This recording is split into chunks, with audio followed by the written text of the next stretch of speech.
A frappé le quartier Sanaoubert à Oran, entraînant la relocalisation de 182 familles dans la commune de Misserguine. L'incident survenu dans la nuit de samedi à dimanche a causé la mort de 4 personnes et blessé 13 autres.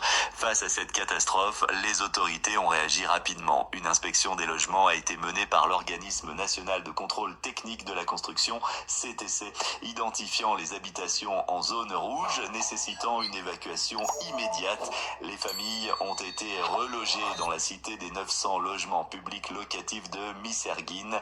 Une délégation ministérielle comprenant le ministre de l'Intérieur, la ministre de la Solidarité nationale et le ministre de l'Habitat s'est rendue sur place pour superviser l'opération et assurer la prise en charge des sinistrés. Le président Abdelmadjid Tebboune a ordonné une intervention immédiate pour garantir la sécurité des habitants et prévenir de futurs drames. C'est une situation difficile, mais la mobilisation rapide des autorités montre une volonté de protéger les citoyens. Espérons que des mesures préventives seront mises en place pour éviter de nouvelles tragédies.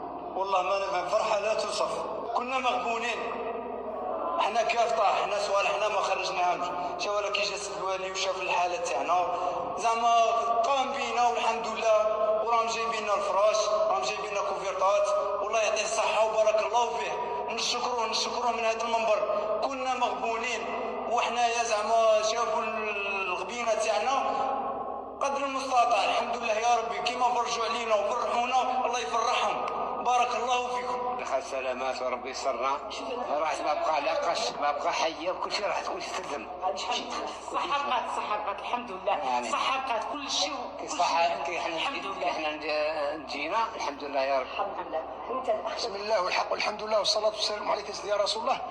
هادو خواتاتي انا كانوا فوق هذا الكهف هذا راهم في عدة سنين كان هذا الكهف دائما خاطر عليهم. الحمد لله اليوم نشكر السلطات المحليه اللي قامت بالواجب تاعها في اقرب وقت في وقت عاجل زعما غير صارت الكارثه منا جاو ورحلوهم وباتوا في ديارهم الحمد لله يا ربي.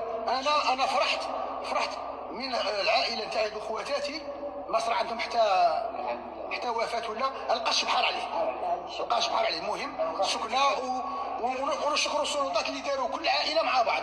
هذا نسيبي مريض وداروا له ولاده حداه الحمد لله يا ربي. ما شاء الله لا ما شاء الله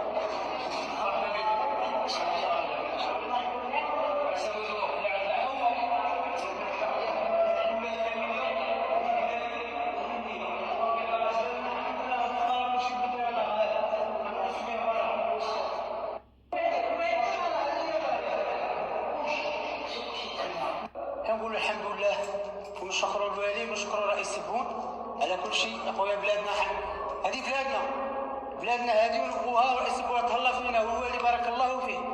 كنا في غبينا وقعدنا كارثه وسلكنا من الموت كل شيء والحمد لله يا ربي الحمد لله يا ربي الحمد لله يا ربي الحمد لله يا ربي. هذه بلادنا عزيزه علينا ورانا هنا احنا اللي جانا